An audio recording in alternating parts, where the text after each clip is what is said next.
Hello, Mark. I'm Betty Tintelling, freshman major in English. My school number is S0641030. The title of the speech is Life is the Deep Oceans. The name of the speaker is David Gallo. Applause. David Gallo. This is Bill Lange. I'm David Gallo and we are going to tell you some stories from the sea here in video. We've got some of the most incredible video of Titanic that's ever been seen, and we're not going to show you any of it. Laughter. The truth of the matter is that Titanic, even though it's breaking all sorts of box office records, it's not the most exciting story from the sea. And the problem, I think, is that we take the ocean for granted.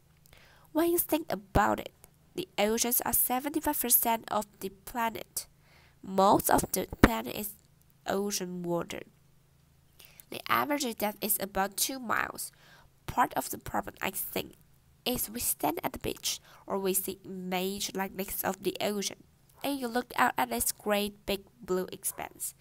And it's shimmering and it's moving and there's waves and there's surf and there's tides. But you have no ideas for what lies in there. And in the ocean, there are the longest mountain range on the planet. Most of the animals are in the oceans. Most of the earthquakes and volcanoes are in the sea, at the bottom of the sea. The biodiversity and the biodensity in the ocean is higher in place than it is in the rainforest. It's mostly unexplored. And yet there are beautiful sights like this that captivate us and make us become familiar with it. But when we are standing at the beach, I want you to think that we are standing at the edge of a very unfamiliar world. We have to have a very special technology to get into that unfamiliar world. We use the submarine, Elvin, and we use cameras. And the cameras are something that Bill Lange has developed with the help of Sony. Martin Brosset, the true voyage of discovery is not so much in seeking new landscapes as in having new eyes. People that have partnered with us have given us new eyes not only on what exists, the new landscape at the bottom of the sea, but also how we think about life on the planet itself. Here's a jelly. It's one of my favorites because it's got all sorts of working parts. This turned out to be the longest creature in the oceans. It gained up to about 150 feet long, but see all those different working things. I love that kind of stuff. It's got these fishers on the bottom. They are going up and down. It's got tentacles that is very around like that. It's a colonial animals. These are all individual animals banding together to make this one creature. And it's got this jet stretches out of in front of that L you use in a moment. And a little light.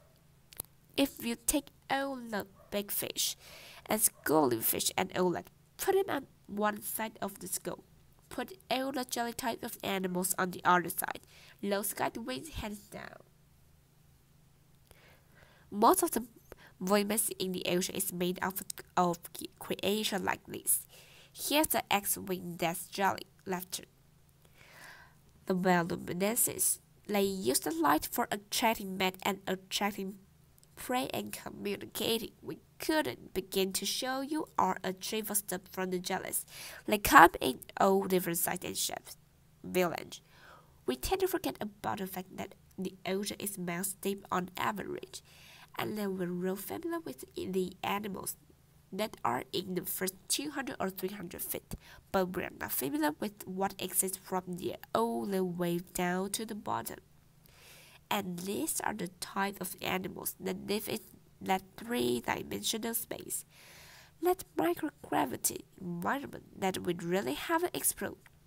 You hear about giant and squid and things like that, but some of these animals get up to be approximately 140-160 feet long.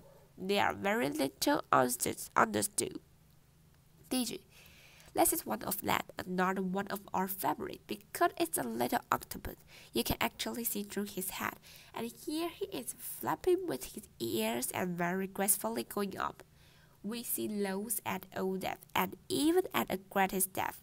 They go from a couple of inches to a couple of feet. They come right up to the submarine. They put their eyes right up to the window and peek inside the soup. This is really a word within a word that we are going to show you too. In this case, we're passing down through the mind ocean and we see creation like this. This is kind of like an undersea rooster. This guy that looks incredibly formal in a way, and then one of my favorites. What of it is basically scientific data that you're looking at. It's a footage that we collected for scientific purpose. And that's one of the things that Bill been doing is providing scientists with the first view of animals like this. In a world where they belong, they don't catch them in a net. They're actually looking at them down in that world. We are going to take a joystick, set it in front of our computer on the Earth, and press the joystick forward and fly around the planet. We are going to look at the Mount Ocean Ridge, a 40,000 mile long mountain range. The average depth at the top of it is about 1.5 miles, and we're over the Atlantic. That's a ridge right here, but we're going to go across the Caribbean, Central America, and end up against the Pacific. 9 degrees now, we make back at this mountain range with sound, with solar. And this is one of those mountain ranges. We're coming around a cliff here on the right. The height of these mountains on either side of this valley is greater than the Alps in most cases, and there's tens of thousands of those mountains out there that haven't been mapped yet. This is volcanic ridge. We're getting down further and further in scope, and eventually we can come up with something like this. This is an icon of our robot. Jason is code, and you can see it in a room like this, with a joystick and a headset.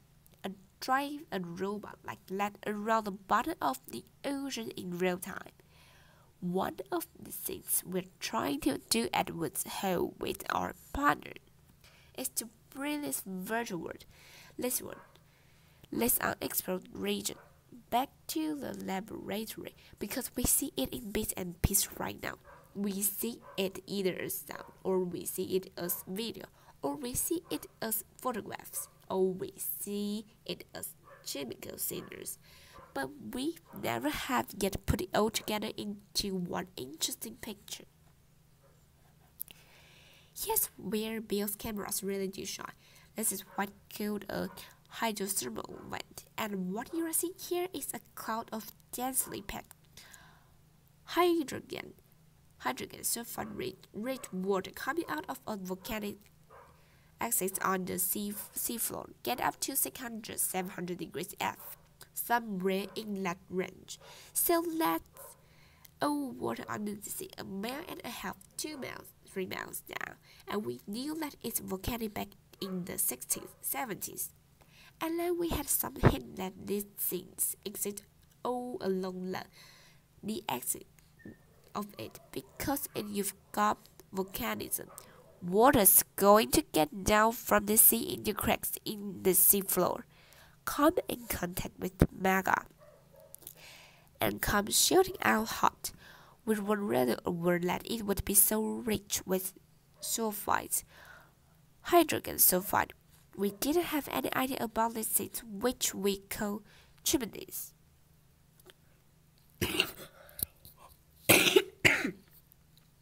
This is one of these hydrothermal vents. 600 degrees F water coming out of the earth. On either side of us are mountain ranges that are higher than the Alps, so the setting here is very dramatic.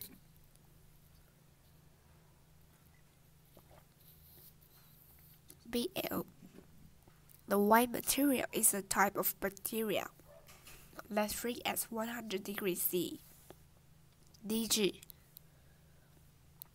I think that's one of the greatest stories right now that we're seeing from the bottom of the sea. Is that the first thing we see coming out of the seafloor? After a volcanic eruption is bacteria. And we started to wonder for a long time. How did it all get down there? What we find out now is that it's probably coming out from inside the earth. Not only is it coming out of the earth. So, biogen is made from volcanic activity. But let bacteria support these colonies of life. The pressure here is 4,000 pounds per square inch. A mile and a half from the surface to 2 miles to 3 miles. No sun has ever gotten down here. All the energy to support these life forms is coming from inside the earth. So, chemosynthesis, and you can see how dense the population is. These are called worms. BL. These worms have no digestive system. They have no mouth, but they have two types of gill structures. One for extracting oxygen out of the deep sea water. Another one which houses these chemosynthetic bacteria, which take the hydrothermal fluid, that hot water that you saw coming out of the bottom, and convert that into simple sugars that the tumor can digest. DG, you can see here's the crab that lives down here. He's managed to grab a tip of this worm. Now the normally reach as soon as a crab touch him. Oh, good thing. So as soon as a crab touched them, they retreat down into the shells, just like your fingernails. There's a whole story being played out here that we're just now beginning to have some idea of because of this new camera technology. BL, this worm lives in a real temperature extreme. Their food is at about 200 degrees C. And the hair is out of 3 degrees C. So it's like having your head in boiling water and your feet in freezing water. That's how they like to live. Laughter. That is a female of kind of worm. And here's a smile. You watch it. Doesn't take long before you guys hear. This one and one that will show up over here. Start to find everything you see is played out in a pitch black, the pitch black of the deep sea. There are never any lights there except the light that we breathe. Here we go. On one of the last dive series, we counted 200 species in these areas. 198 were new species. BL. One of the big problems is that for biologists working at this site, it's really difficult to collect these animals, and they disintegrate on the way up, so the imagery is critical for the science. DG. 2 octopus at about 2 months depth. This pressure thing really amazed me, that these animals can exist there at a depth with pressure enough to crush the Titanic like an empty PC can. What we saw it till now was from the Pacific. This is from Atlantic. If you grab the path, you can see the ocean is harassing this poor little guy here. And he'll be it's away with this cloud. What laughter. And the same thing is going on over here. What they are getting at is that on the back of this crab, the food substance here is very strange bacteria that lives on the back of all these animals. And what these shrimp are trying to do is actually harvest the bacteria from the backs of these animals. And the crabs don't like it at all. These filaments that you see on the back of the crab are actually created by product of that bacteria.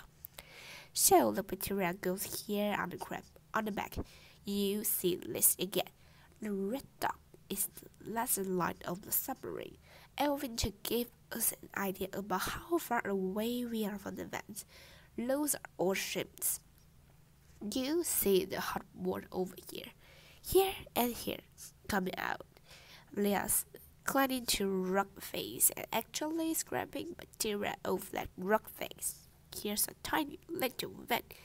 Let's come out of the side of that pillar.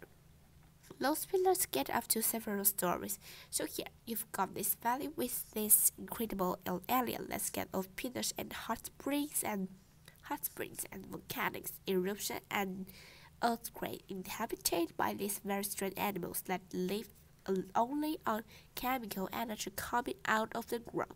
They don't need the sun at all. BL. You see this white V-shaped mark on the back of this ship? It's actually a sensing organ. It's how they find the hydrosomal vent. The vents are emitting a black body reaction and IR signature, and so they are able to find these vents at considerable distance.